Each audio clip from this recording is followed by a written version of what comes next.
Assalamualaikum warahmatullahi wabarakatuh. Halo teman-teman semuanya. Nah, siapa nih yang di sini bercita-cita menjadi jurnalis? Kalau kalian pengen jadi jurnalis, so hebat banget sih, aku akuin. Dan kalian pastinya akan menemui apa itu teks editorial. Editorial atau juga disebut dengan istilah tajuk rencana adalah teks yang berisi editorial atau juga diistilah dengan tajuk rencana seringkali menjadi bacaan yang menarik dan menantikan. Di dalam menjalankan tugasnya, seorang jurnalis harus bisa menerapkan kode etik. Biasanya teks editorial ini juga bisa kamu temui di dalam koran. Biasanya ada kolom khusus yang bertuliskan tajuk rencana. Lewat tajuk rencana teks editorial ini, masyarakat luas bisa melihat wartawan atau media yang menulis dan memiliki koran berpihak. Nilai si wartawan, media, serta memutuskan apakah mereka cukup kredibel dalam menyampaikan berita. Masih bingung kan bagaimana teks editorial ini?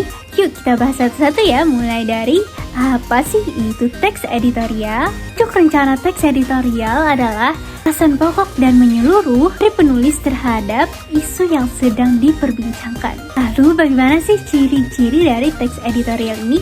Yang pertama, tema yang aktual. Apa sih tema yang aktual itu? Menurut KBBI, sedang dibincangkan atau sedang dibicarakan.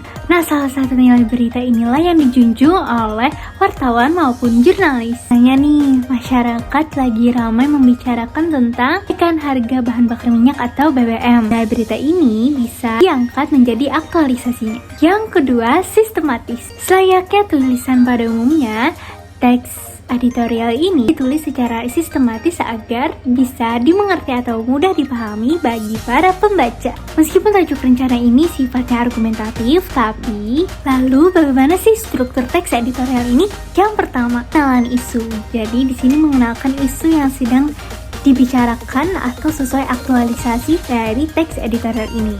Disinilah tempat penulis dapat menyuarakan opini mereka atau argumen mengenai isu yang diangkat. Dan yang ketiga, kesimpulan.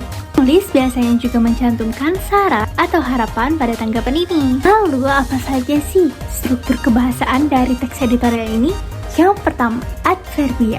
Adverbia atau keterangan. Dengan mencantumkan keterangan yang jelas, semestinya tulisan diterbitkan lebih mudah dipahami. Kedua, konjungsi atau kata penghubung. Untuk memperkuat argumentasi, disinilah fungsi dari kata konjungsi agar lebih mudah dibaca.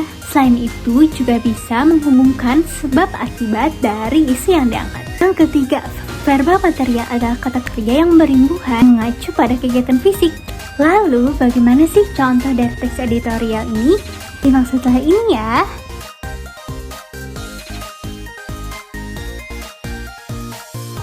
Nah, itu tadi teman-teman mengenai teks editorial atau tajuk rencana. Jadi gimana nih, teruskan cita-citamu sebagai jurnalis ya?